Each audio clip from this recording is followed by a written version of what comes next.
Hello everyone, welcome to my channel. আমি প্রিয়াঙ্কা। আমি খুবই ভালো আছি, আশা করি তোমরাও ভালো আছো। তোমরা আগের শর্টসেই হয়তো দেখে নিয়েছো এই লুকটা আমার। আমি গেছিলাম পুজো দিতে, তো এর বড় ভিডিওটা আজকে আমি তোমাদের সাথে শেয়ার করব। সকাল সকাল স্নান করে রেডি হয়ে ঘরের পুজো দিয়েছি, আর এখানে দেখো পুজোর সবকিছু গুছিয়ে নিয়ে রেখেছি।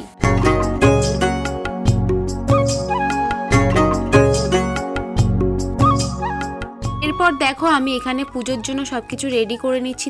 কলা ছাড়িয়ে নিয়েছি, তারপর দুধের মধ্যে চিনি দিয়েছি, আটা দিয়েছি, ঘি মধু দিয়ে দিয়েছি। আর আমি বাড়ি থেকেই প্রসাদ মাখিয়ে নিয়ে গেছি। মন্দিরে গিয়েও অনেকে প্রসাদ মাখায়, কিন্তু আমি বাড়ি থেকেই মাখিয়ে নিয়ে গেছিলাম। তারপর বাবা আমাকে মন্দিরের এখানে দিয়ে গেল। আর আমি এই ফার্স্ট টাইম একা একা পুজো দিতে এসেছি। আগেও পুজো দিয়েছি, কিন্তু তখন মায়ের সাথে দিয়েছি। তো সবার কাছে জিজ্ঞাসা করে নিচ্ছিলাম যে কিভাবে কি করতে হয়। তো বাড়ি থেকে যে 5 রকম ফল নিয়ে গেছিলাম, ফুল নিয়ে গেছিলাম, সেগুলো এক জায়গায় রেখে দিলাম। আর প্রসাদের বালতিটা আমি ঠাকুর ঘরেই রেখে দিয়েছি। আর ব্রাহ্মণ দাদুর হাতে মোমবাতি আর নীলকাঁচাটা দিয়ে দিয়েছিলাম। এরপর দেখো সবাই এক এক করে সবার জায়গা নিয়ে বসেছে, আর এখানে সবাই শিব ঠাকুরের মাথায় জল দিচ্ছিল। তো আমি পরে দেবো বলে আমি আগে বসে পড়েছিলাম। তারপর সবাই সবার জায়গা মতো বসে পড়েছিল, আর দাদু ঠাকুর ঘরে ঢুকে গেছিল ঠাকুরের পুজো দেওয়ার জন্য। তারপরে দাদুর পুজো দেওয়া হয়ে গেছে, আমরা সবাই প্রদীপের তাপ নিয়ে নিলাম। এবার আমরা অঞ্জলি দেবো। অঞ্জলি দেওয়ার আগে সবাইকে বড় ঠাকুরের পাঁচালিটা পড়ে শোনাচ্ছিল। আগে যখন মায়ের সাথে পুজো দিতে এসেছিলাম তখন এখানে মাইক ছিল, তো দাদুর যেহেতু বয়স হয়েছে, কথা জোরে বলতে পারে না, সেই জন্য সবার মাঝখানে বসে পাঁচালি পড়ছিল। তো দেখো আমাদের অঞ্জলি দেওয়াটাও হয়ে গেছে। তারপর বাড়ি এসে তোমাদের সাথে ভিডিওটা আবার শুরু করলাম। আস্তে আস্তে আর ভিডিওটা করতে পারিনি, যেহেতু অনেক দেরি হয়ে গেছিল বলে। আর প্রসাদ খেতেও সবাই চলে এসছে। তো দেখো আমি এখানে সবাইকে প্রসাদ দিচ্ছি। তো আজকের ভিডিওটা এই পর্যন্ত। যদি ভালো লেগে থাকে অবশ্যই একটা লাইক করে দিও, আর কমেন্ট করো, আর চ্যানেলটাকে সাবস্ক্রাইব করে দিও। সবাই ভালো থেকো, সুস্থ থেকো, টাটা।